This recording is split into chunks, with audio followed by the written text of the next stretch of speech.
ರಾತ್ರಿ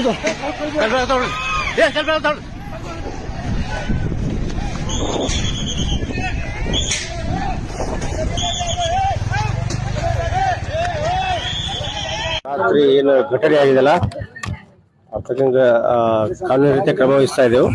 ಈಗಾಗಲೇ ಬೆಳಿಗ್ಗೆ ಕೂಡ ಈ ತರ ಒಂದು ಸ್ವಲ್ಪ ಒಂದು ಕಡೆ ಕಲ್ಲು ತೂರಾಟ ಘಟನೆಗಳು. ನಮ್ಮ ಪೊಲೀಸ್ ವರಿಷ್ಠಾಧಿಕಾರಿಗಳು ಮತ್ತು IGP ಸಾಹೇಬರು ಬಂದಿದ್ದಾರೆ. ಅವರು ಕೂಡ ಈಗ ಎಲ್ಲ ಫೋರ್ಸ್ ಮಾಡಿದ್ದಾರೆ. ನಾವು ಎಲ್ಲರ ಸಾರ್ವಜನಿಕರಲ್ಲಿ ಮನವಿ ಮಾಡುತ್ತೀವಿ, ಯಾವ ಧರ್ಮದವರಿಗೆ ಶಾಂತಿ ಕಾಪಾಡೋದು ನಮ್ಮ ಕರ್ತವ್ಯ. ಯಾರು ಕಾನೂನು ಕೈ ತಗೋಬಾರ್ದು.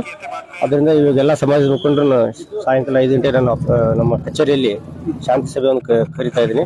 ಇದ್ರ ಜೊತೆಗೆ ಹೋಲಿ 2 ಬರ್ತಾ ಇದೆಯಲ್ಲ, ಅದರ ಸಂಬಂಧ 2 ಜೊತೆಗೆ ಶಾಂತಿ ಸಭೆ ಏರ್ಪಡಿಸಿದ್ದೀನಿ. ಅಲ್ಲಿ ಎಲ್ಲರ ಜೊತೆ ಅವರೆಲ್ಲರಿಗೆ ಮನವರಿಕೆ ಮಾಡಿ ಶಾಂತಿ ಕಾಪಾಡಲಿಕ್ಕೆ ಮನವಿ ಮಾಡ್ಕೊತಾ ಇದ್ದೀನಿ. ತಮ್ಮ ಮುಖಾಂತರ ನಾನು ಮನವಿ ಮಾಡ್ತೀನಿ, ಯಾರು ಕಾನೂನು ತಮ್ಮ ಕೈಗೆ ತಗೋಬಾರ್ದು. ಅದರ ನಾವು ಕಾನೂನು ರೀತಿಯ ಕ್ರಮ ವಹಿಸ್ತೇವೆ. Thank you sir.